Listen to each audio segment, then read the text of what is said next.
মিছিল নিয়ে যাওয়ার সময় উল্টো দিক থেকে এসে আমার বাসার মধ্যে ঢুকে, আমার বাবা একজন ব্যবসা করে, সে তার ব্যবসার প্রতিষ্ঠান, আমার ভাই একজন ডাক্তার, ছোট কাকার ছেলে, তার চেম্বারও আমাদের বাসার মধ্যে। এই চেম্বারের মধ্যে ঢুকে আমাদের পুরো ভাইঙা চুইরা কিচ্ছু রাখে নাই, আমার কাকাকে খুঁজতেছিল, আমার ভাইকে খুঁজতেছিল, মানে এরা কোথায়।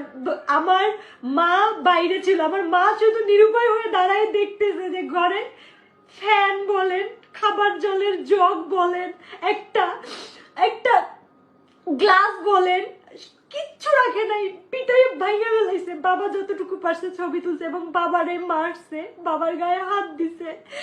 আর আমার ছোট কাকা তো পলাই আছে, আমার ছোট কাকাকে ওরা খুঁজতেছে। মানে আমরা কতটা নিরুপায়, আজকের এই ছাত্রদের কারণে আমরা